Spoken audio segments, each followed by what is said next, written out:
Okay. And we're about to start here. Wholeness to everyone. Of course, today is going to be another one of those days. It's the full moon. And I'm just going to get into the platform here and make sure everything started okay.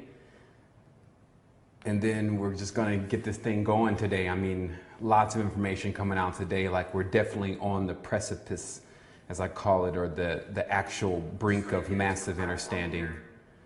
Make sure everything started okay. Okay, that's our sound test. So it looks like we're ready to go. And of course, the chat room is here. If anyone has any questions or anything to say during the program, then they can definitely chime in and ask a question, and I'll do my best to pay attention to the chat box while I'm going through the information that I have to deliver today. Wow, we have a lot going on in the world. Of course, it's October the 30th, and looks like a lot of people will not be doing Halloween this year in the New York area, unfortunately, as things get cleansed.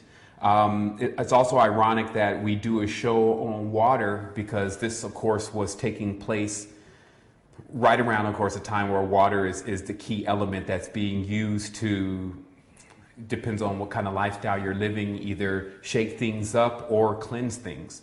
So I guess we can get right into this, because today's show is going to be very vast. In fact, this show was really about, it had a whole nother pace to it about 2 to 3 days ago, after a major awakening within myself. Of course, we just went over a full moon, and the sun was lined up in the exact opposite direction. So I have a tendency to look at that as I just call it a lineup day, because during the day, if you're here in Costa Rica, the sun is out and then the moon is also out in full, and they're both directly across from each other. And I just use that as my personal timeline to understand kind of how the universe is moving. Not so much as, holidays and months and all these different calculations of how many days they want in the year, because realistically, if the universe is expanding and contracting, you can never have the same amount of days every year anyway. So I'll show you today what the lords of time are doing, or what the Saturnalian teachings are actually doing to govern time, as they've introduced a specific system, and that system is attempting to emulate life.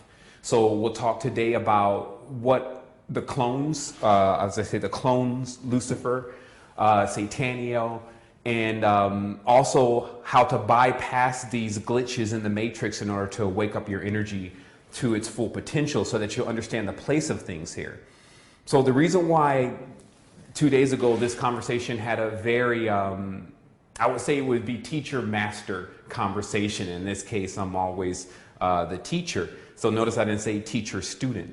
I said teacher-master, because if you learn a lesson, then now you're prepared to teach it. Whoever teaches you the lesson happens to be, in this tense, the master. So I had an opportunity to learn a very huge lesson 2 days ago about water. And before I start, I need to get some water. I'm glad this water is here. So drink some water here, and then we're going to start it talking about water.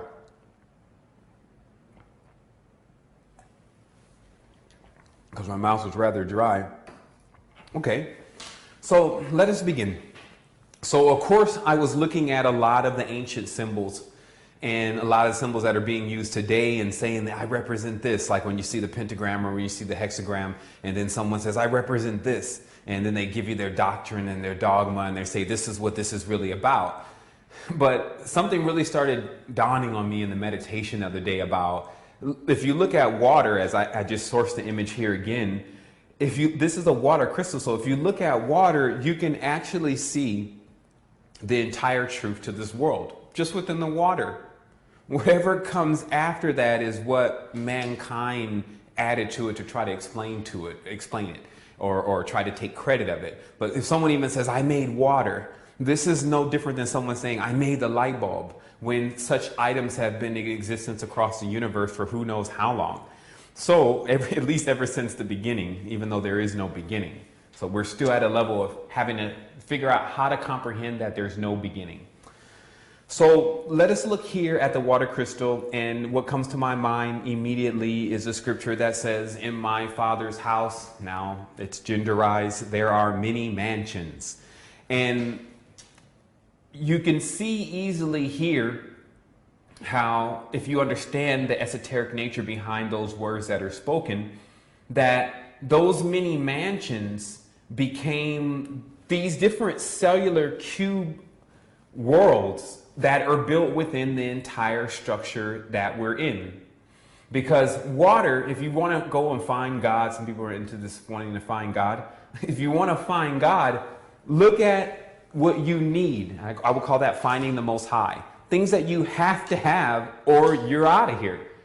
If you want to at least get to the control source or the energy source, because energy is conscious, you should go to what it is that you need the most, and then start to understand the dynamic of the different entities that live here. So the ones that are hard-coded is air and water. Without either one of those, you only have a few hours. Actually, without air, you only have a few minutes. Without water, you have a little bit more time. Without food, you have a little bit more time. So what you can see is that Earth is set up in layers of time of what you really need to continue your existence. Okay, so understand the universe is what put that into play, because water, obviously a person can identify with the universe. Can you? So as you see the first play here, you see someone attempt to duplicate energy. Okay, this is what you're witnessing, because water is not a woman or a man. Some people say, oh man, no, that's wrong. Water is a female. No, sorry. Wrong again. Water is an androgen, because if you look at the cells, these are two interlacing cubes. This entire geometry tells you there's a masculine and a feminine principle here. There's not just a half cube or a half cubit here.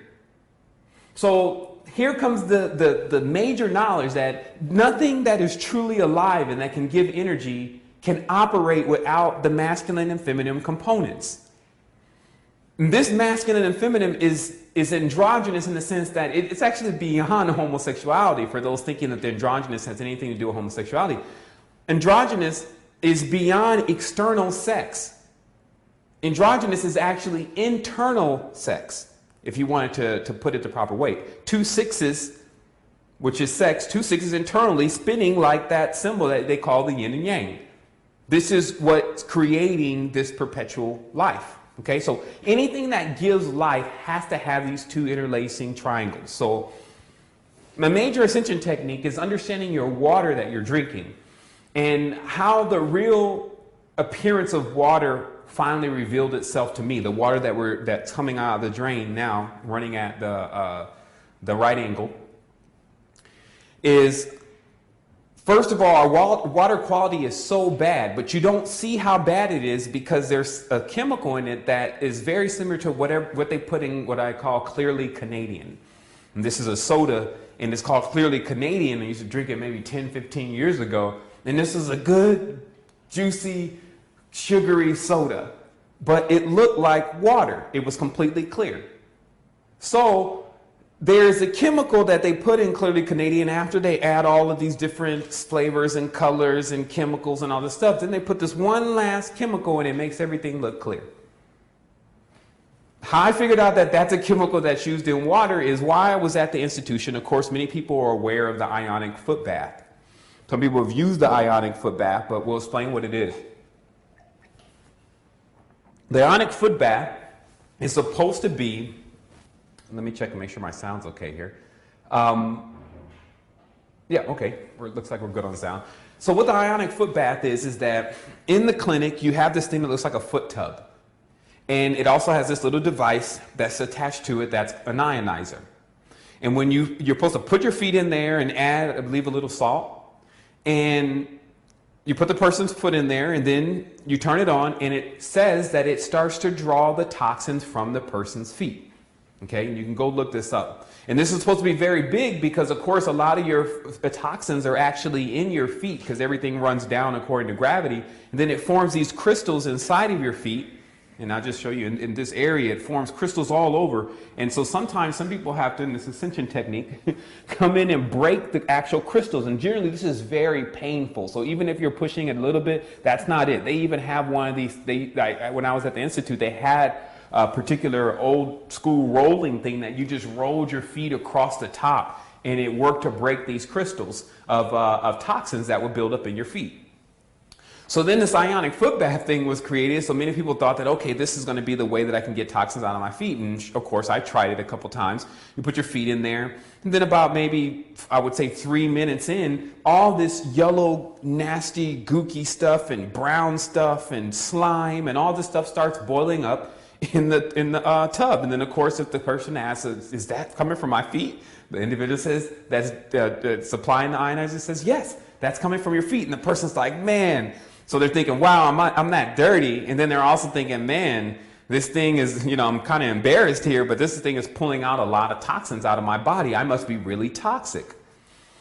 So generally, these things are about $35 a pop, by the way, if you're in some type of institution that has them. So, and they also say you have to limit it to 2 times. So once you do it twice, you'll see on both times stuff is still coming out. So that's as much as you can do, right? So of course, in my trip to the Institute was actually, I was in the Institute and I was with the owner of the Institute and all the machines and things were there. And he was like, just go for it. You have however long a time you need. So in one experiment, I ran the ionic foot bath about 10 times. Started noticing that for at least 6 to 7 or 8 times, the toxins coming out of the feet were still like excessive. To the point where I started thinking, this couldn't be coming from my body, because there's no way that much toxin can come from your body and you even still be alive after 8 times of me trying this. And most people probably never run this experiment. So I started to think about this, and then I just wrote it off, kind of like I put the ionic foot bath on the shelf, and I checked it off on my list as still needing to be investigated about what exactly was going on. 3 weeks later, another gentleman comes into the Institute for a treatment, and the doctor offers them an ionic foot bath, and the guy says, no, those don't work. He said, I've done a lot of study, and then the doctor kind of like talked over him, and then he didn't get what he had to say out. So after he went through a few treatments on some colonics and other things, I went in and I asked the guy, I said, hey, what did you find out about the ionic foot bath? He said, oh man, let me tell you. He said, this is what I discovered. All of that gooky stuff that you're actually seeing in the water that's supposed to be coming out of the person's foot. And I said, yeah. He said, that's not coming from them, man. That's coming from the water. Because what the ionizer is doing is it neutralizes this chemical that's in the water that really keeps people from seeing how the water really is. He said, if people saw how the water really was, they wouldn't even drink it. Okay. So let us go from that point to understand that generally the water that you're drinking, if you're not treating it properly or you're not getting distilled or whatever, it's going to have some issues with it. So to move into this next level of how you can work your intention and how water plays a major deal of when you're drinking, what intentions you have in your mind as you're drinking that water, how to change it in order to be able to administer a different kind of medicine to your body. Is what we're going to get into today. But remember, when you start with water, especially if you don't have an extreme level of energy coming from your frontal lobe, which changes things in 3 dimensions, work with the cleanest water possible. Okay? So we'll start from there. So now you see, I'm going to introduce you now also to the extraterrestrial. This is most important because I've just discovered that now that everything has been put together, as I put in the headline of this email about Merkaba mysticism, that there has been a knowledge in the teaching here that allows you to understand how to utilize this energy within your body. And it goes in different teachings. Some call it Kundalini, but to understand those who have already created diagrams of this energy, you would see it as this 6-pointed star, because as we uncovered, the 6-pointed star, or the sex-pointed star, has everything to do with reproduction. And we know that the indigenous people in the ancient religions, even all the way up until today, have used nothing but sexual symbolism within everything that they do. It's quite excessive. I have to even do an individual show just on that alone. It's for adults only, but it is a show showing that the entire nature of this cube that we're in now has a sexual nature to it. And the individuals who have unlocked this, how would I put it?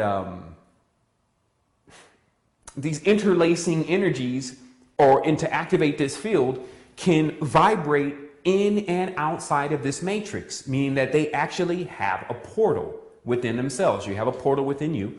There are individuals who know how to utilize the portals within themselves. The danger has been, and this is where the extraterrestrial component comes in, that if you just do this, now there's many people that have just done this. They're following someone else's instructions or doing what someone else is telling them to do, and this person's already been led in the wrong direction. And the individual chooses to study this very deeply and work with the meditations, and then it actually activates. But the person's mind is still within a dark field. It doesn't even really know its true place in the universe and doesn't really know that it is everything. But it somehow still found the secrets of how to unlock this energy within themselves. Actually, what happens is because there are intra-dimensional beings in the next playing field, basically, they come through the person. And this is why in a great deal of the ancient symbolism, and I'm sourcing a picture now, I'm showing you Bacchus coming from the portal. Notice how, again, if you lose the symbolism at any point, if you at any point lose the symbolism, you actually don't understand the entire thing. What you have here, as in the picture I'm showing now, is Bacchus from the portal. You have a circle, which is equivalent to the sun. Then you have this hexagram, which of course is equivalent to energy and everything of how this matrix is created, because it not only is what you get when you look at water. This is something you can go down to your own university and check out. You don't have to believe in anyone else. Believe in what your eyes can actually see if you're still into that. And take some water and put it into crystallized form, and then go down to university and see if they'll let you use a high-powered microscope and look at it. It will appear just like the hexagram. So basically, the only thing that the hexagram is energy. It's energy because whatever item, in this case water, has fused its two principles together, meaning it has joined itself in fluidity, is now generating energy. This can be done within us. This can be done within animals, which I'm going to show the secret to the arcs later. And this also, it can be done through many of the different energy sources that we have here on the earth. Even oil. Oil is a O and an L. This is two generate energy principles. It's like the number 10, the 0 and the straight line. So this is where the mysticism really comes in at. So what Bacchus is actually an entity that came through a portal and comes through the portal of individuals who do the rites of Bacchus. So let us get this understood. The hexagram itself is only defining the energy. What's coming through the middle of the hexagram is the entity coming from the other portal. Now, here's another secret. As I was clearly almost in Atma, I guess, basically I'm saying I was in such a higher state of consciousness, I was actually in communication with the Oversoul, and the Oversoul was only smiling, saying this is all a gift. That we were invited here onto this planet, and there are so many magnificent things here, but we're the ones making it harder on ourselves.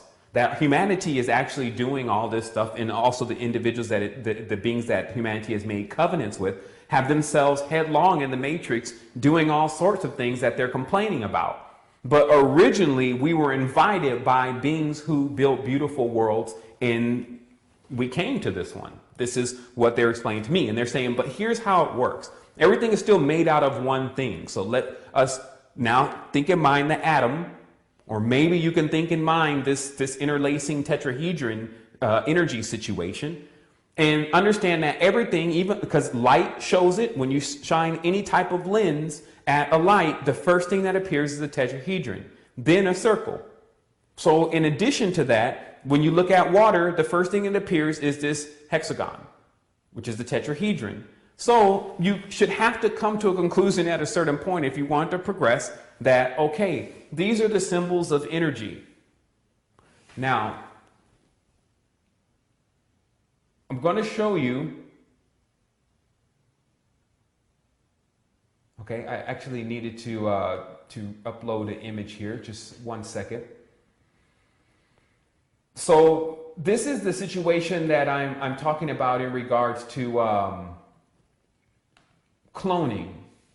Because what cloning is that obviously someone understood how energy works. And let me just source some images here. Let me see if this is going to go back to the channel for me.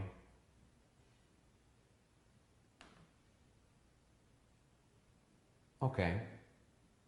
So I'm just going to upload a couple of these designs just to show you how expansive it is. Let's just take a moment to do that since there's no rush. I will tell you that how it was explained to me is that since everything is made out of one principle, you still have to understand the difference between fire and water. This is how the elements actually play a role in your life. Some people are wondering how to use the elements and how they equate to what's going on with us. Water is smooth. If you jump in the water and you're really smooth with it, it's really easy to swim. But if you jump in the water and you're really rough with it, you not only get tired fast, but you also sink. Just to let you know the nature of water. Water has the ability to be anything. Like Bruce Lee said, you pour it into the teapot and it becomes the teapot. Be the water, my friend.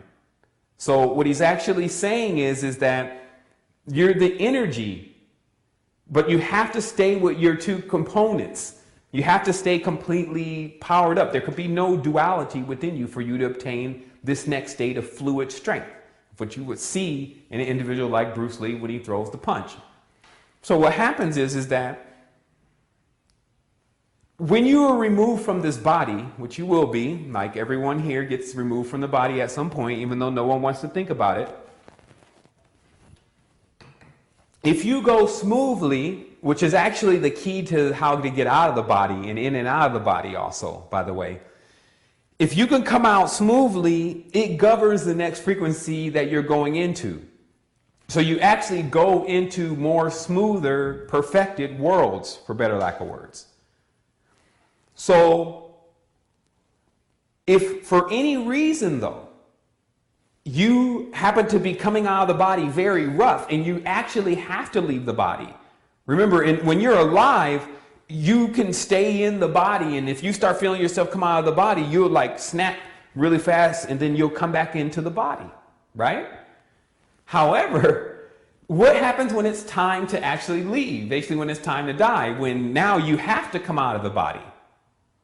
So I'm going to also, again, reveal the secret of what happens to people who do a lot of dark things in this world. And then they build up this huge materialistic thing, illusion. Then when it's time to leave it, they basically are holding on to it. And this is why they say they send angels to take you from this world. Because if it was up to you, you wouldn't even leave. So what happens for most people, like they're so attached to this world because they don't know anything about the other worlds, they just as soon as stay here.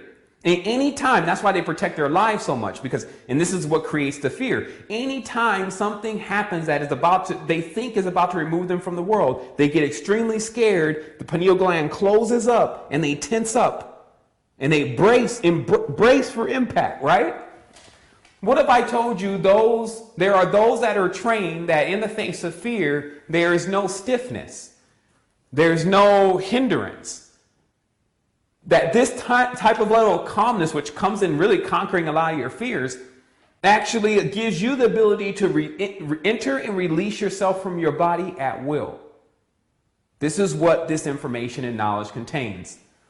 But you can also see how people get locked in here. They basically lock themselves in here. They're scared of what's out there. They fail to learn enough, and then of course, anytime they go to research it, they find some demonated god saying it's this and that and the other, and it came out of the portal and it made and created everything, and this is the counterfeiter.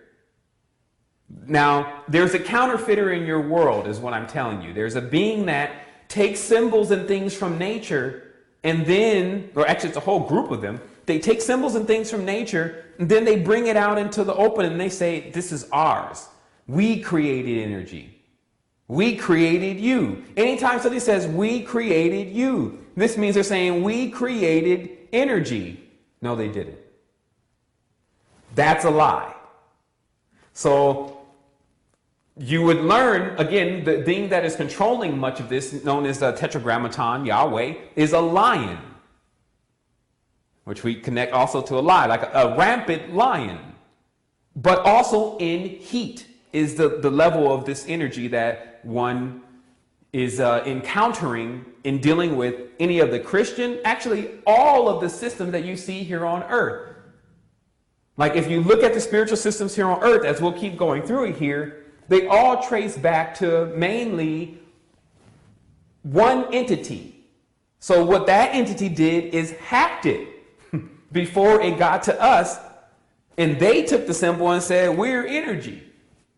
We created you because we can create energy. And that's not what happened. So these are the things that we have to clear up today. So let me take a moment to source these pictures.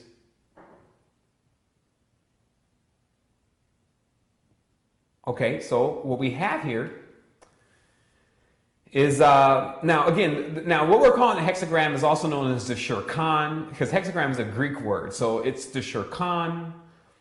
It's, of course, we have this new metaphysical tetrahedron. Star of David is the one that when they try to take credit for what it is, Megan star. So you get all these names for it because now it's continuously being hacked. Someone saying, well, I figured it out. I discovered it. It was mine. I created energy. Now it's easy for you to see also how the mind can do this inside of an individual because they are energy.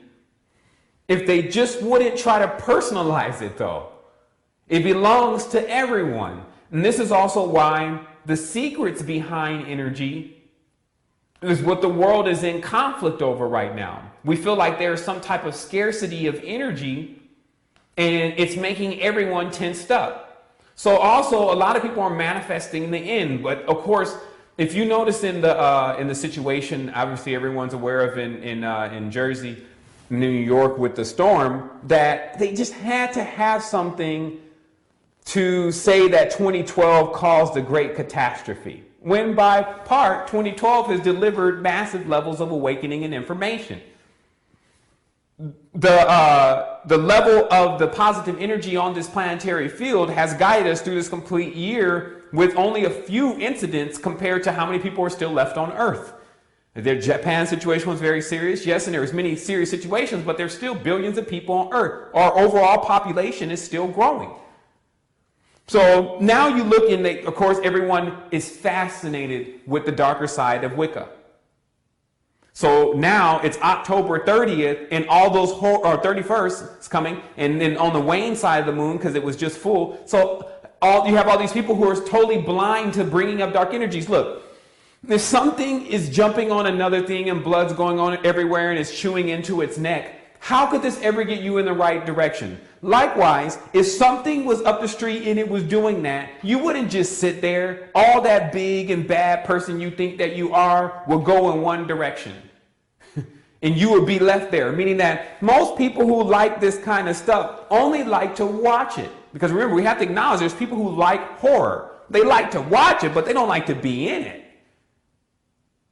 That's what I mean by people who can put their energy into something, but then once it's manifested, they don't want to be there to deal with the repercussions of it. So, of course, in New York, you have Ishtar standing out there 7-Eleven, meaning that the Ishtar Gate is the Statue of Liberty. It was given from France, the Merovingians. So they have this huge pentagram, which they call just the Big Apple, which is the apple that Eve ate, the pentagram itself. And they build up so much energy in that field while they hold those people into that vortex. So guess what's happening now? After the storm is over, most of those people will get checks.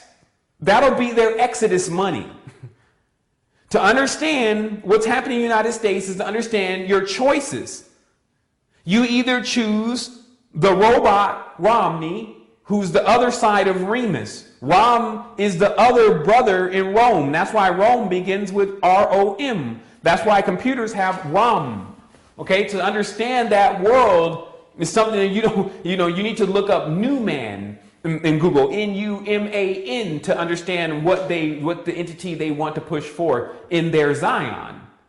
So what you also have, of course, is that you have A lot of people, and if you watch the people in New York in these areas and you watch them walk around, they almost are in this trance because New York is a pentagram. So many people that get there have a hard time leaving. They get they're stuck in the borough. And this is what I notice with any type of experience that you're trying to have that are opening up, that's going to open up higher levels and higher chakras. The environment has to correspond to that. Another ascension technique. I've watched when going into, especially with certain things, going into the levels of the chakras activating, and then you're actually in a house when this is happening. There's no nature, there's nothing organic, and all of what these electrodes really are begin to disturb the person. And the frequencies they begin to actually see in their third eye. And so basically it plunges the person into this dark, illusionary, artificial world of death. Because there's nothing alive about, in general, to organics, there's nothing alive about inorganics. This guy's not going to talk, he's not going to do anything. It's only going to do what I program it to do. So there's nothing alive here. So if you're around something like this and you go into a higher vibratory field, all you're going to see is death, basically. You're not going to see the truth because the truth is life. So I'll show you some more. What you have here is, and I'm going to source a few of these just to show you how many people have tried to monopolize life. That was like a thought that came to these controllers at some point, is that why don't we take credit for life? Here's the symbol again. In another ancient place. I was unable to label these pictures properly because I was actually prepping the last parts of this show this morning. Here we go again. Another ancient temple. We see it again. Meaning that the interesting part was they were saying that this symbol itself is so much older than Israel. Of course, we find it in India. That even for them to try to take it and say that it's theirs and it belongs to them, and to try to tell everyone this is our star, this is something that belongs to us, it's the Star of David, is sheer heresy within itself for how many other individuals are now scattered abroad in the real diaspora, that this was a symbol that their ancient fathers, whether it was Zoroastrians, whether it was Mithraism, and whether it was Gnostics, whether it was Mandean, whether it was any of these religions that really contain some level of truth that you generally would have to go on some type of monkhood to achieve, or some type of priestess situation to achieve. It erases all of that. And so this gets us prepared to deal with many entities that are coming into the world that are actually saying, I created the power and it came from me, which is really the next play in this reality. If you understand, that's why they're coming out with movies such as Cloud Atlas, which me and Dave Mathematics are going to do a review on soon. They're coming out with movies where they want to dictate to you what now God and heaven is. So this is the next level. They want to tell you what that's about. Now that they're trying to tell you what your earth is about. Okay? So at some point you have to shut it down. Now, because here's the next level of what they want to do. Revealed first. Here, well, actually I wouldn't say first, but definitely the first time a decent group of people have actually seen it. You see these entities or extraterrestrials that are in this image that I just sourced, peeking from the other side of the portal. The idea of the gray, the idea of AWAS is still on the other side of the portal, because what they are trying to configure is they're trying to configure bodies that can take in these energies so that they can come into 3D. Like Lady Gaga's running around everywhere. That's why that's the moon of Saturn. This is a completely Saturnalian system. It works on the number 12 because they sit in 13, in the position of 13. So 12 is 12 grades in school. You go first to 12th grade. 12 months, 12 signs of the zodiac. You have 6 plus 6 is 12. So this means 1 and 2, or 2 pairs interlacing over the top of each other. So something is trying to dictate time, and that's why they called that's why they call it Father Time. Okay? And they say Saturn controls time and he's the slowest moving planet, blah, blah, blah. What it really is someone is attempting to embed numbers in the reality and tell you this is what these numbers stand for. If it's spiritual, then the number is 6. This is their game. If it's physical, then the number is 5. And we'll play you on the 5 and 6, which is 11. You'll stay in duality all the time. On 11/11, we'll actually hit those two 11 towers and have planes with only 11 passengers crashing into buildings to get you to stay more in duality with another side of the world with individuals that do nothing but practice more knowledge of the 5. Now, to understand, Islam itself is now completely Venusian. The horns is not that of the moon. Like that was my misunderstanding of that in my progress through the knowledge. The horns is that of the planet Venus. And the pentagram is that of the planet Venus. So we have 5, which is the Arab world, versus 6, which is Israel, of course, carrying a 6-pointed flag and then the United States backing them too. So obviously they're under that 6-pointed flag, Brahmanism, Aryanism, okay? And then they boom, boom, boom, boom, right? Creating all this chaos and ruckus all over the planet, right? But meanwhile, while some people are trying to figure out what side they should join and who they should choose, Pharaoh or the droid Ram, there's another entity back there. This is what me and a friend were talking about last night. Like, it's interesting because when you see these guys, like these are netters. Like you see these netters, right? There's another entity that's controlling them. This is the entity that's playing puppet master with the world. It would be great to have a conversation without this entity, meaning that I would love to have conversations that consisted of way more expansive things than discussing and highlighting what the child is up to again. Meaning that 4 kings routed this god a while ago and knocked it on its arse, basically. There was a war against the being that is now coming in, attempting to come into power. Now in the Aquarian age, the age of Aquarius is mainly about when man and woman become the gods, basically. Something happens during this age, which you can obviously see what it is, where we start to realize that we don't have to bow down to anything because it'd be just like bow down to ourselves. Like we don't have to do that as reverence to our brothers and sisters. We don't have to debase ourselves and make ourselves humble or on the floor, laying down, stretched out. As they would, and bowing down, all this has nothing to do with what we are. Energy doesn't do that. Energy stands straight on itself. And that's why they're telling me, Sevan, the world can stand up on itself. We don't need man's help. Man, it's actually quite the contrary. The longer man and woman stay here, it's tearing this world down. But still understand the pretense. This world can stand up on itself. So why we're acting like, oh, we're doing so great here and blah, blah, blah, blah. No, that's not what's happening. We were invited here.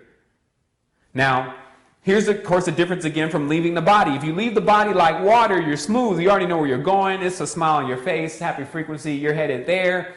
That may be your dream or what you call it, your lucid sleep for the night. Then you come back in this reality. The frequency's still there and things are splendid. You're in full balance. Or you could be going from a highway to the danger zone. Every single day is darkness. Whether you're awake or whether you're asleep, it's like your eyes are closed because you're like have a blinder on, not seeing all the magnificence that is still around you and able to be accessed by you. And it could be because where you are. It could be because how you're seeing things. Whatever the excuse may be, it still doesn't stop it from happening. So we have to move to the control point.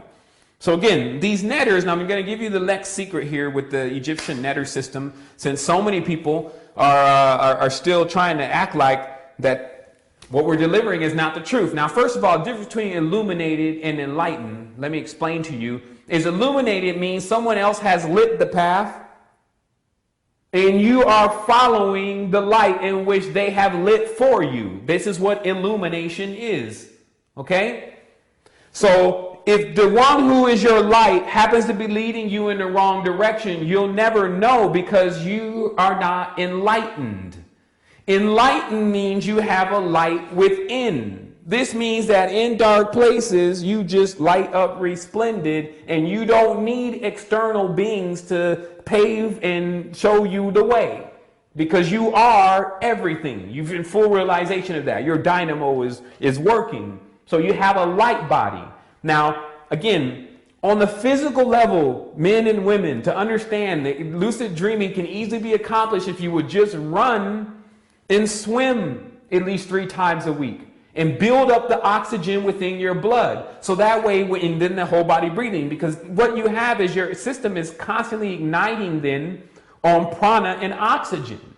And this fuels the astral body. Now, the secret to the arcs. Bring me the arcs. Bring me the geometry. Bring me the bodies. I think that was read out of one of these ancient Egyptian texts that I had consumed about 2 years ago. So I think I got to get some water here for just a quick moment. Then we're going to talk about these arcs, because this is one of the most important things to understand about what's been happening with why there's different kind of people and why some people prefer different kinds of things, and they like this kind of meat and they like this kind of plant and all of that. So when I go and get some water and come right forward, I'm going to talk about that. And in the meantime, let's see here. I'm going to source this picture of the dog arc bark. Remember, the word bark doesn't mean just something that a dog does. It actually means a boat. Something carrying a person from one area to another. Now, of course, this name for God now is dog backwards because it's a Gothic word. And God in this text then becomes good or good, because good in God is just one O missing.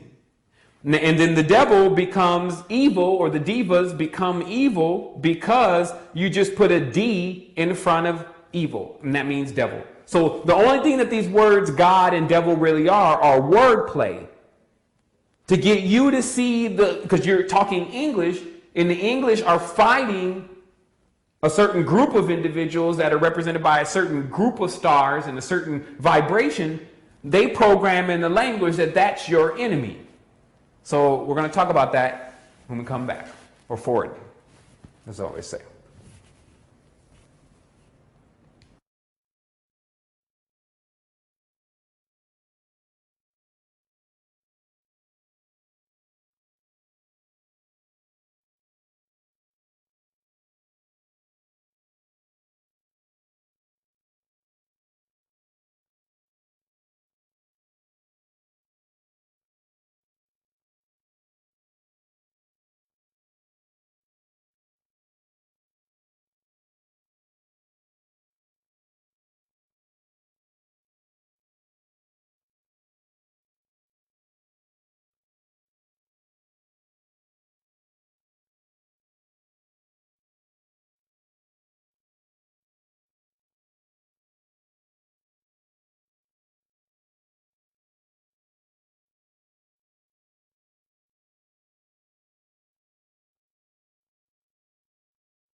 Okay, let me check the chat box here to make sure everyone can hear correctly.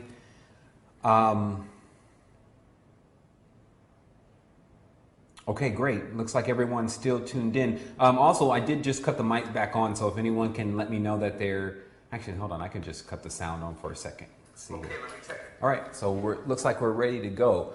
All right, so again, this is the big thing that we're talking about here today, because man, like if you can think of the ramification of what's being explained, and I know sometimes we compress a lot of this deep knowledge into one small, simple episode at times. But man, if you take it piece by piece and you really understand what's being said, you not only get the key to energy and how energy is made inside of you, you also get to the key to who the Lucifer Satan type characters are, which is really just individuals who are cloning the energy. And you can see why they take certain symbols such as phi, the pentagram, the hexagram, the tetrahedron, which connects to light and water and the main substances that we breathe here. and you can see the connection within the DNA and the serpentine nature and how then the serpent becomes a character. Then someone actually says that I am the serpent, even though that's just not one part of them. So you can actually get also how, even in the world that we're living in today, like I was watching the movie Branded. I mean, obviously the people in the movie know what's going on. If you see just how there is an individual that will say anything to get you to buy something, to get you to want something. And you look in this world and you say, well, this is Nike, this is Microsoft, this is Apple. These are the major companies that will say, show, and do anything to get you to buy another iPhone. So when you can understand that ideology, and then you can see what a maximized level of that is, as they say, as above, so below. Yeah, in the cube, you got to start thinking outside of the box in order for you not to have a above and a below. But that's outside the box. But while we're inside of the box, as they call the light in the box, or this is now a new coded term for those who are initiated and are speaking of and they're naming their companies light in the box, because there's a full understanding that this world is in itself set up to a cubic level, that the water in this world has the geometry within itself. This is not something that is very difficult to know, but it becomes something very hard to accept, because most people have taken this as their explanation. God created the heaven and the earth and everything in it. Done. You're never supposed to ask any questions of how it was created, who God may be, etc., etc. So even if that statement is actually true, you still have learned nothing. That is what is at its end now. You have to know exactly how you are put together, because here's the amazing thing. You're already in action. It's already working. And that's why you have to understand these beings are not more advanced than you. In fact, they're defunct. They only know how to do something that you once knew how to do, which is go in and out of fields of fear, meaning not having fear. So thus, because of there's no fear, there's no hindrance to you understanding how to come in and out of the wavelength. And this is why this is important. The physical body charges off the physical reality.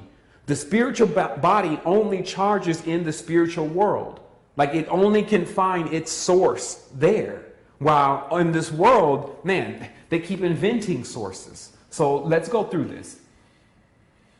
What the arcs really are is the ark is the covenant. Now, the covenant that was made within Lower Egypt between those from Canaan were made by two factions, which are the Syrians and then the humans that were there during that time, which I believe later on became known as the Elizabethan.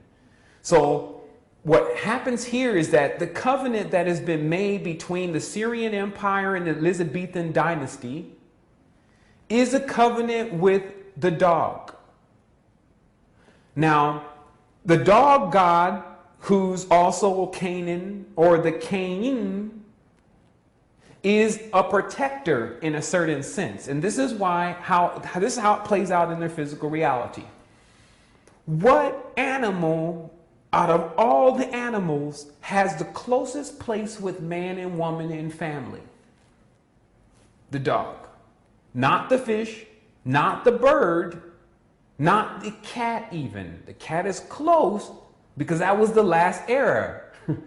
But now the dog, the cat, the recent covenant before the covenant with the cat was the covenant with the dog. Now, if you understand this on a hierarchical level, you're talking about the covenant between or the feline family, the lions, or the covenant of what is coming next.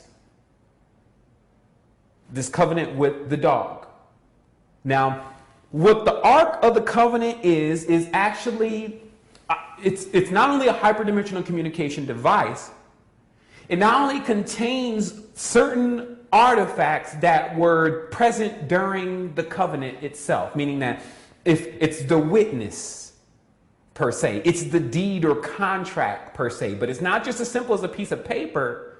It's actually a geometric, encoded, encrypted, inscribed object of the agreement itself. So everyone that was present, everything that is being up for grabs, what is at stake, how the whole behavior must be. All of that is dictated within that. So when you look and you see this Egyptian ark, which is named the Dog Ark Bark 1, you find that you just see something very interesting here. Lose all the pictures for a moment and just see that it appears to be almost like two elevators where people are going in one side and then they're coming out another. And you literally have almost an idea completely of an implosion device, a portal within itself, something that governs how the people are going to be next based on the contract and the agreement that they've made. And that's why Jordan Maxwell mentions, if you really understand the New Testament, you understand that actually what it is a redemption. But if you understand what a redemption is, then you'll know what I'm talking about. Meaning that a redemption is that after the previous gods and rulers, these individuals who keep cooking up these matrices of confusion, are done with one of their segments and orientations, then they have a redemption plan for everyone to come in just like they do today and go in and redeem themselves for a new round of Matrix BS. Now, or Matrix OS in this case. And so the new version of the Matrix is based on the insensitivity of a wolf. That when you understand that, it can, as I already cracked into it earlier, can is a dog spirit. So this means they just chose the wolf, which is really the story of Romulus and Remus. They chose the wolf and were suckled from the wolf as their archetype of who they wanted to be. So what do you hear? It's a sheep, or excuse me, a wolf in sheep's clothing. Why choose the symbol wolf? Why not say it's a lion in sheep's clothing? Why not? No, it's a wolf because we're dealing with Big Five again. Meaning that the idea of the Cerberus, the guard dog protecting the dimension. Like I said, 5 caters to everything that's physical.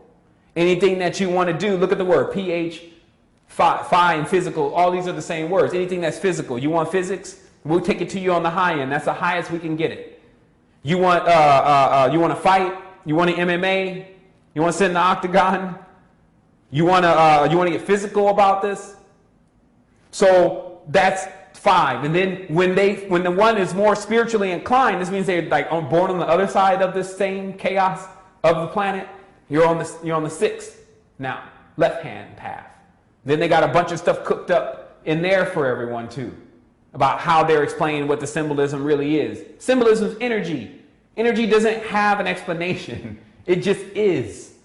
So if you want to really understand where everything has to be, then understand that. Look at water. Understand when you drink water, it's energy. Understand there's energies everywhere, but all energies have 2 positive and negative components, meaning a masculine and a feminine component. So anyone that wants to separate you from the masculine and the feminine principle, if they say, like if you're looking in the ancient Hebrew text, it says that they tore down the Asherah, that Asherah could no longer sit next to Yahweh. Okay, what you're actually watching is the defacing of the feminine, because Asherah means wealth. So the defacing of the feminine is what you see and witness in the Old Testament. So it doesn't matter what the story is, and this is how some people can get beyond the story, but wait a minute, God is saying I don't want him to hurt me and blah, blah, blah. Look, outside of the book, outside of the box, okay, what you really have here is they're removing the feminine component. Now, it wouldn't work anyway. This is where you have to cut people off at, especially on the spiritual level. They're talking about God as a man. It wouldn't work anyway. I'm done. That's the end of that's your limitation. You see? That's your misunderstanding. Now, we can also see who's working it. Nothing but papacy action. Everything that has to do with pee and phalluses. They're carrying these rods around in their hand. It's the symbol of them. Like I said, I have a whole show for it. It's an adult show. But when you, as an adult, and when you understand that, it gives you this mature way of being, meaning that you now stop just thinking about so maddeningly the passion and the nature of the passions that go through your emotional body. And you start to really look into especially on the mental, physical, and spiritual level. What am I doing here? What kind of information am I taking in? And that's the one I'm telling you. That's the only thing that I've done that has taken me this far to get me to understand things, is that I've taken it piece by piece, and I haven't used mankind and woman's rationale, meaning what can happen and what can happen. And I just took it from the beginning and said, this, according to, if this is true, then this must be true. This is how you can get to truth. If you find out if one thing is true, then this must be true. If light shows me this same shape and water shows me this same shape, and they are both energies, then this must be the shape of energy. However, if another being comes forth and says that this is my sign and this is my symbol and I'm the one that created that, then that could not be true, because energy doesn't have a creation. That's the whole key to it. Even if you have to understand what I'm calling the unbegotten. What they're saying is that mankind has no beginning and end. The spirit has no beginning or end. Where our limitation comes in is that we can't understand that. But I'm trying to explain to you only in words that it's within the energy. When you can become, like I said, you train your body for it. You start jogging, start running on the treadmill at least, and get the energy to start building up, and then start noticing how your mind, if you match your breathing in with your step. Again, this is still the Ascension Techniques course, so you match your breathing with your step, and you'll start watching the body go into a perpetual nature, meaning that it will continue to go. So let's get some of this out of the way. So what's in the ark? Notice how we uncovered just not too long ago that a lot of these teachings were coming from the teaching of Brahmanism, which is Hinduism, and that a great deal of what was being practiced in the Western culture is actually coming from that. So I was looking at an old Jordan Maxwell, and what he made a good point of is that in the Indiana Jones and the quest for the Raiders of the Lost Ark, you see that the first place that they go when they're looking for this ark is supposed to be in Egypt. Then why do they go to Tibet first to find the ark? And it's because if you understand that, as we were talking about before, that they were carrying this object from place to place to place. They say it once was a stone that fell from the sky, and that these people, because of the properties of the stone and what it could do, began to worship it. And then they say that the stone itself revealed that it came from Saturn. This is the continuous story of why they're worshiping and kissing a stone out there. But then they say that the assassins stole it. I suspect that the assassins never gave it back. If you understand the code of the Shashin and Ben Saba, you understand that it was a whole other thing for them to take something, and they would have died before they gave it back. So here's the official story for those who are wanting to understand what I'm talking about. In what they call the navel of the earth, there's supposed to be a Kaaba there, or a plug, which is what that you see is what they're circumambulating out in Mecca every Ramadan. So this stone, this cube itself, has a stone on the tip of it, which is known as basically the entire focal point to this cube. And that if you're lucky or extremely lucky, you get a chance to kiss the stone. But everyone is actually pushing to kiss the stone. And the story of the stone on the exoteric level is that supposedly this is the stone that Abraham almost offered Isaac up on, the first altar. But the esoteric meaning of it is that this stone was the one that fell from the sky that began to communicate. And now, if you think that this is very foreign and definitely could not be true, then you have not even seen the power behind crystals, let alone the power behind meteorites, and how if you're just have prana and you actually sit one of them on your chest, you can actually begin to, you will see, even if on the light level, that you have gained certain energy and information. So there's some type of nature between the magnetic field of crystals and our physical body. So meteors, of course, it's an entirely different thing. So this is what you saw with the arcs themselves. And I think I may be cracking into this. And at this point, I'm going to go ahead and bring the show to its conclusion, since we're now at 11 o'clock. But if you just think about it, each culture had an ark that they were carrying around. Most of the time, if they set up in one place, they put it inside of a pyramid. They built like a pyramid type structure, and then they put it inside of there. Now, if they say that before that the stars that we see in the sky were here at one point, then this means that they could have been here in some type of stone form, which is what they call a titan. A titan is only made out of stone, like volcanoes. And that if this was the stone of a crystalline nature, it's highly possible that these indigenous people and these different tribes, not indigenous in no way by meaning ignorant, but it was really all about what they were containing in their arks of their covenants that they made with the other animals that I'm assuming that they got the physical bodies from. This is what you can really start to derive after you really see the level of knowledge and information that the ancient people had already. Their connection, which was just so close with what was really going on, not what we're told is going on. And we need to clarify that. If you're there during the time truth is occurring, it's going to be very difficult for you to lie about what is actually occurring. It's only later on that that kind of thing starts happening. So I have a source now, Dog Ark Bark 2, which you find, again, two Egyptians from Lower Egypt showing their ark and marching with their ark with their dog face Setian creature. And you see man is in a position on top of the ark of obeisance. So these are not just the arks with the wings on it, because this is why when I found out that there may be a dog ark, I wanted to know why the ark of the individuals that I know are carrying the dog ark has wings on it that they keep showing everyone. And I was explaining because that's not the original one. That's how they do it. Now they've got this one that they put the wings on top of. They would never let the untrained Goyim, according to them, see such a holy object. You're talking about people who believe that even if you allow someone to look at something that is containing power, then they remove power from it and it has no value. So this is the whole consecration of a talisman, that person, and this is all coming from one system, by the way, but that if a person touches this talisman that has not made this talisman, they remove the energy from it. You're talking about superstition times an infinity with what is going on and how this cube is tearing up the minds of those who do not deserve it, that it does not belong to them, meaning that they have opened up something, but what they've really done is opened themselves up to something. And what that something is really them in fast forward. Because remember, all the energy does is it fast forwards who you are anyway. That's why they were fools for touching it. Think about it. If you're not right spiritually and then you touch something that's going to fast forward you, where are you going to end up?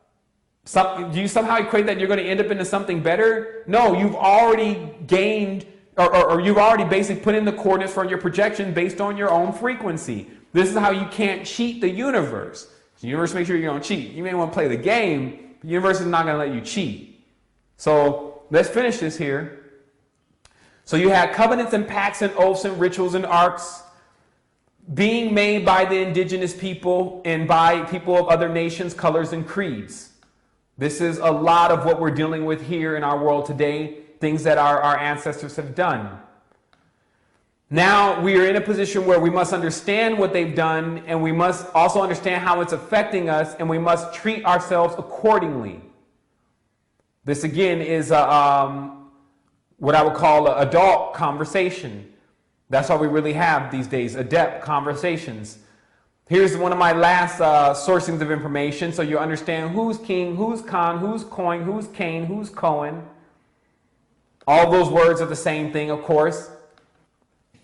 It is Saturn. By conclusive, the entity known as Saturn, or who they have depicted as Saturn, has really, let's say, it has nothing to do with the planet, but what they say that the planet is and who represent that and call themselves that title. This is now who has unlocked the mysteries of Merkaba mysticism and how to fold time. So thus, not only can they travel through light, this is basically where once you go into your astral body, you can see other incandescent lights and other lights that correspond to where you need to go, and you can actually come in and out of those lights. A friend of mine has photography recording this transition between these entities coming in and out of light sources. That's why there's another level of configuration with a lot of the new lights. What you also have is you have a situation where there's an extreme level of cloning going on, meaning someone saying that they created something that they didn't in fact create. So still, don't be fooled that any of these symbols of power and things belong to these factions and brotherhoods and groups that say that they're in contact with all there is. How could they be in contact with all there is and they're not even in contact with self? Not to mention the way they treat other people and their sheer amount of resources and what they do for other people with those resources speak for themselves. Let your actions speak. The knowledge and information that I'm giving you today has been well known by groups of men calling themselves elite. They're very old now. They understand that the body has a perpetual system and that we have a real connection with our spiritual selves. But the ultimate thing for them, as I cracked into the other day of understanding, is they're dividers. They want to divide you. And how they accomplish this is by telling you there is only one God. Notice this. If you actually believe that there's only one God and that God created you here and there's nothing else that's outside of this and you're all so special because God created you from nothing and now you're here and all that's outside is nothing, this is the most highest level of division you could ever achieve. Congratulations. You've now officially locked yourself out of yourself. Think about what I'm saying. We know that there's other entities and other beings known as gods, and even beyond that. Energy sources, basically. Water is one of them. So, but water is, you now have air. So you see how it gets so, in the matrix, all they do is they continuously divide it to make it seem like it's separate. So now you're in this reality where you're perceiving everything as separate, and they're perpetuating this. Now, to come into the full, and then here's the failsafe, and people have to understand how this does not become confusing. They have this stage that's right before you come into full realization. Oh my goodness, that's the 99%. Like we talk about the 100 monkey syndrome, what about the time of the 99 monkeys? When this 99 time happens, meaning that you're almost at the stage of graduating, there is such a heavy test to pass right then. Because you have so many conflicting thoughts about, are we still all connected? Are there different ones? Should I join on this side? Should I stay on that side? I'm good. I don't want to be on the side of bad. And then you're like right there on the precipice trying to figure out how to really activate, but you're trying to make a decision. This is because the roots of our thought is that we're the only thing that exists. In addition to that, there's an extreme level of fear for what's outside of this. So thus, when anyone gets outside of this, they generally project a frequency full of fear that they go into.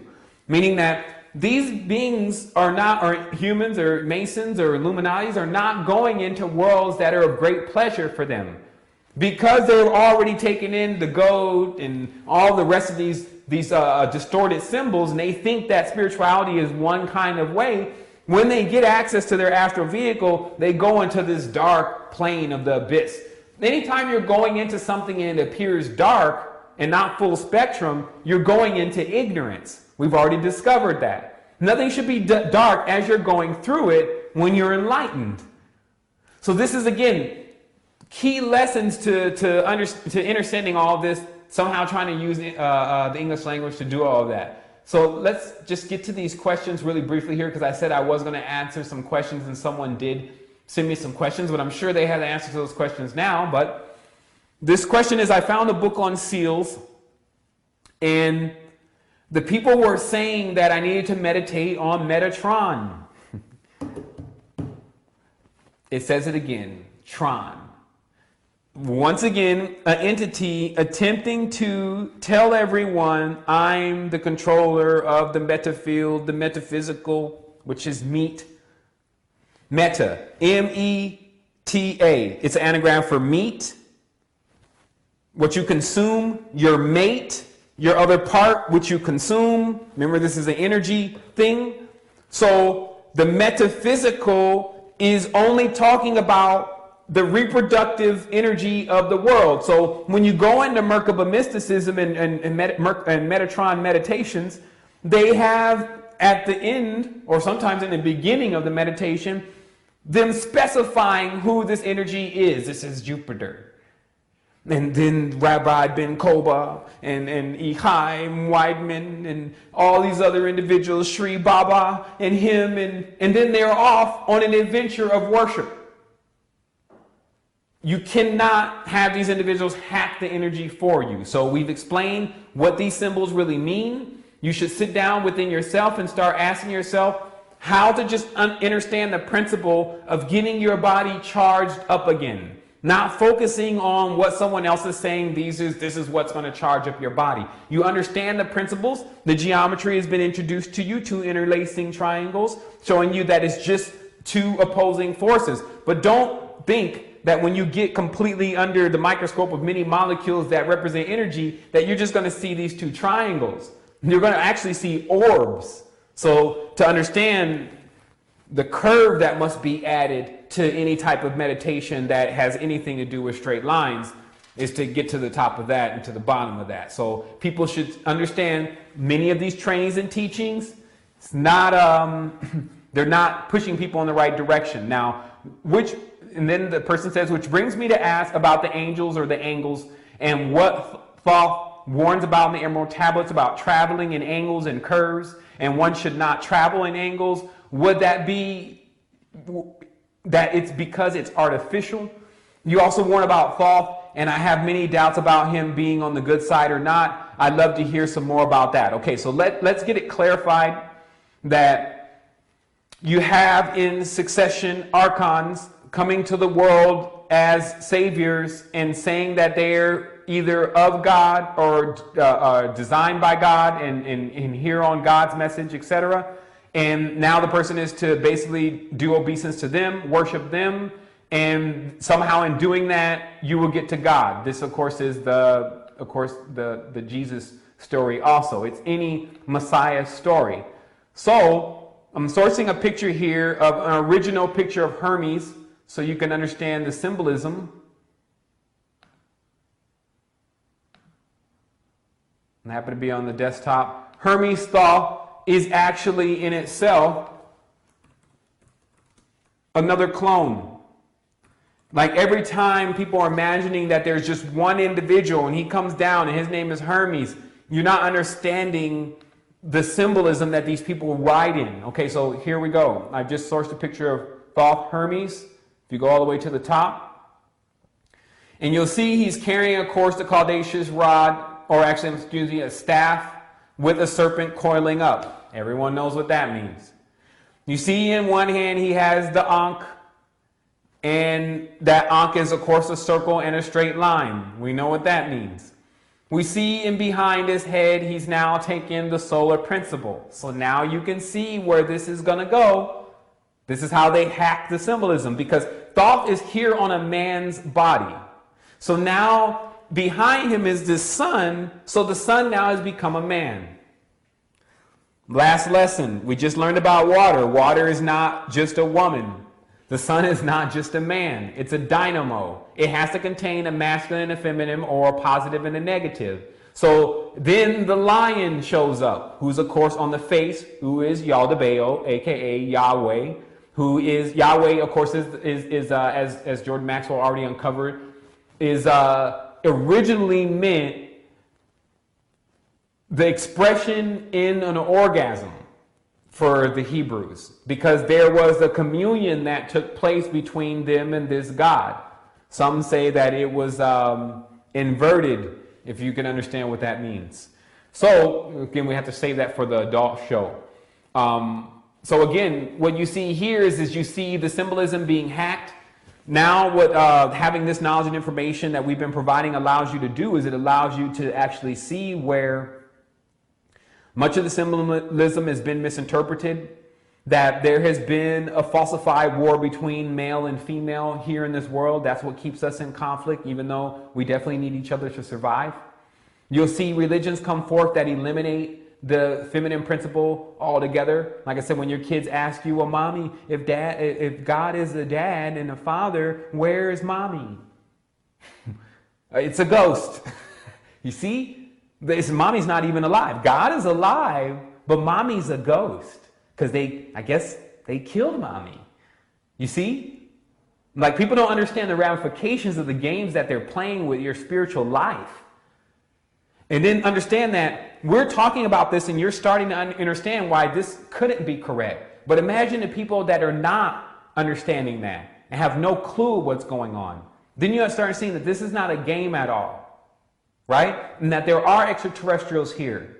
That someone has embodied Yaldabaoth, the serpent-headed lion, snake, whatever, dragon, acting vicious with the people. Someone has bought that out of their portal and have become that and have enticed others to do the same thing. You notice all the rap and the rock enticing people to just go in the wrong direction. But everything that's being talked about, if a person found themselves in that situation, they would not want to be there. I'm on the streets, I'm gangbanging, I got drugs, I got guns, I got girls. Like, where are you going with that? Same thing in the rock song. I'm in the penthouse, I'm blowed out of my mind, I'm about to jump off the ledge. Nobody that's listening to this stuff really wants to do this stuff. The horror, the Saw, chop off his arm, send him to a hotel, let him see how long he could survive in the forest. Nobody wants to go do that. So why is it that we're allowing these individuals to project this with something that they love to do? Project this into our world and destroy our beauty here. Remember, this is the gift. I want to say wholeness and balance vibrations to everyone. Think about what has been said. Ask yourself, are there any clones in your world? Has someone set itself or something set itself up as God? Do you always feel like you have some check and balance system going on with something that you need to make contact with? You need to make contact with yourself. You need to understand this symbolism and what it really means, not taking it too far and taking it outside of yourself. Understand, you can go soft, which is the pleasantness of going into greater worlds, or you can be ripped completely from your body and you will return to this world because it's the only thing that you know. Meaning that if you leave this world and this world is the only one that you really know, like you're just material, you will return to this world because the spirit knows nowhere else to go. So that's key knowledge, wholeness and balance. Something really started dawning on me in the meditation the other day about, if you look at water, as I just sourced the image here again, this is a water crystal. So if you look at water, you can actually see the entire truth to this world, just within the water. Whatever comes after that is what mankind added to it to try to explain it, or try to take credit of it. But if someone even says, I made water, this is no different than someone saying, I made the light bulb, when such items have been in existence across the universe for who knows how long. So at least ever since the beginning, even though there is no beginning. So we're still at a level of having to figure out how to comprehend that there's no beginning. So let us look here at the water crystal, and what comes to my mind immediately is a scripture that says, in my Father's house, now it's genderized, there are many mansions.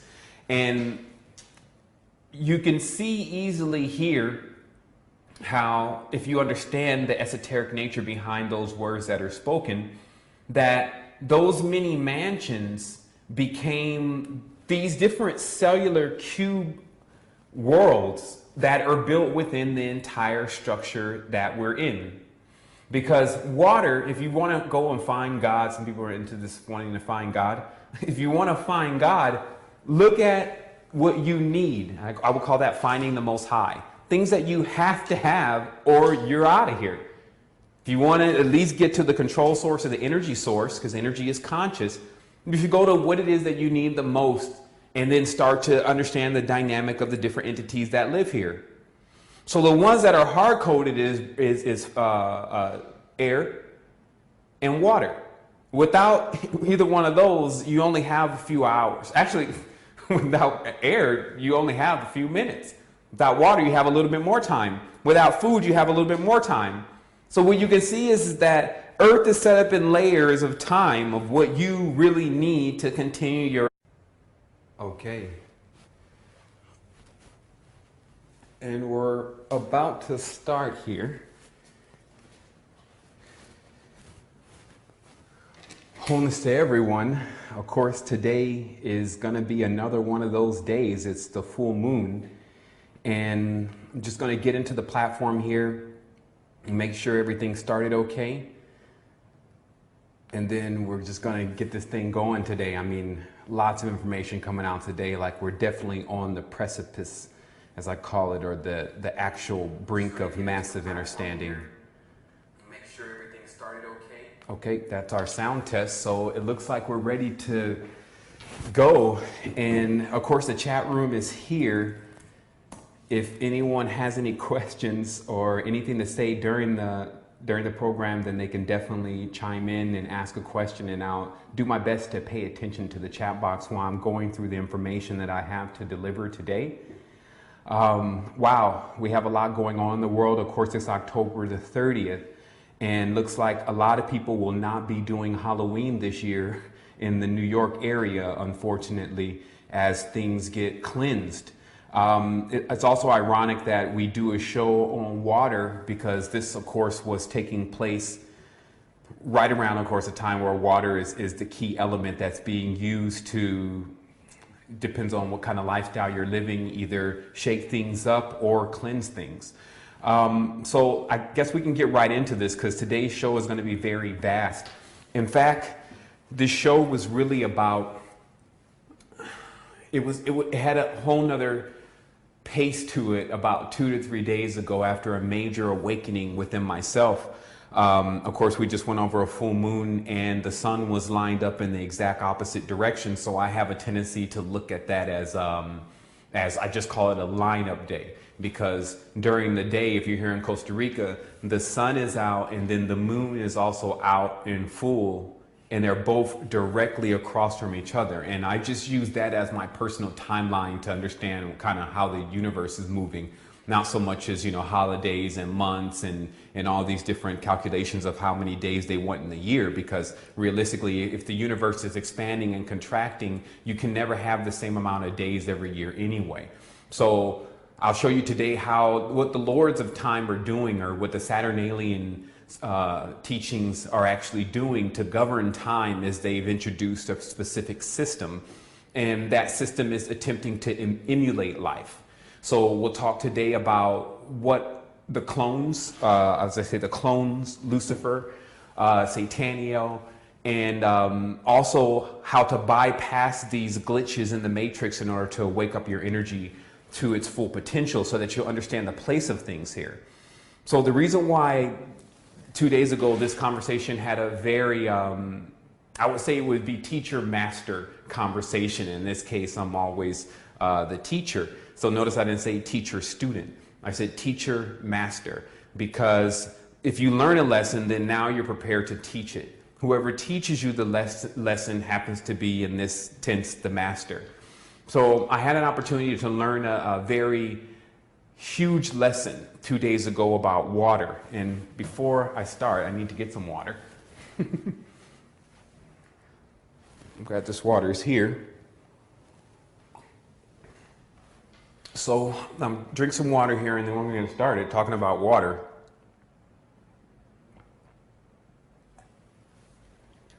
Because my mouth was rather dry. Okay, so let us begin. So of course, I was looking at a lot of the ancient symbols, and a lot of symbols that are being used today, and saying that I represent this, like when you see the pentagram or when you see the hexagram, and then someone says, I represent this. And then they give you their doctrine and their dogma, and they say, this is what this is really about. But it looked like water. It was completely clear. So there's a chemical that they put in Clearly Canadian after they add all of these different flavors and colors and chemicals and all this stuff. Then they put this one last chemical, and it makes everything look clear. How I figured out that that's a chemical that's used in water is why I was at the institution. Of course, many people are aware of the ionic foot bath. Some people have used the ionic foot bath, but we'll explain what it is. The ionic foot bath is supposed to be, let me check and make sure my sound's okay here. Yeah, okay, it looks like we're good on sound. So what the ionic foot bath is that in the clinic, you have this thing that looks like a foot tub. And it also has this little device that's attached to it that's an ionizer. And when you're supposed to put your feet in there and add, I believe, a little salt. And you put the person's foot in there and then you turn it on and it says that it starts to draw the toxins from the person's feet. Okay, and you can go look this up. And this is supposed to be very big because, of course, a lot of your toxins are actually in your feet because everything runs down according to gravity. And then it forms these crystals inside of your feet.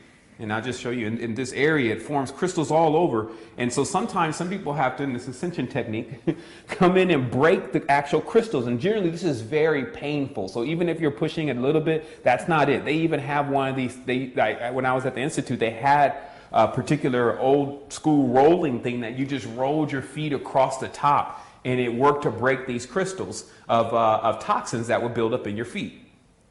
So then this ionic foot bath thing was created. So many people thought that, okay, this is going to be the way that I can get toxins out of my feet. And of course, I tried it a couple times. You put your feet in there. And then about maybe, I would say 3 minutes in, all this yellow, nasty, gooky stuff and brown stuff and slime and all this stuff starts boiling up in the tub. And then, of course, if the person asks, is that coming from my feet? The individual says, that's supplying the ionizer, says yes, for existence. Okay, so understand the universe is what put that into play, because water, obviously a person can identify with the universe. Can you?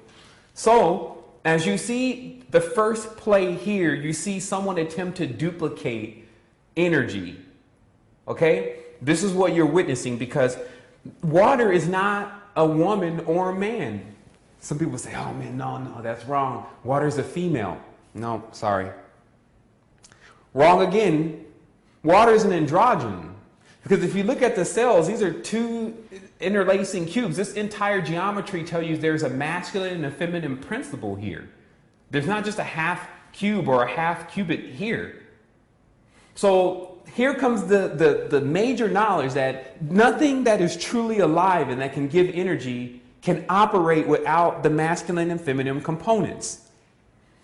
This masculine and feminine is androgynous in the sense that it's actually beyond homosexuality, for those thinking that the androgynous has anything to do with homosexuality. Androgynous is beyond external sex.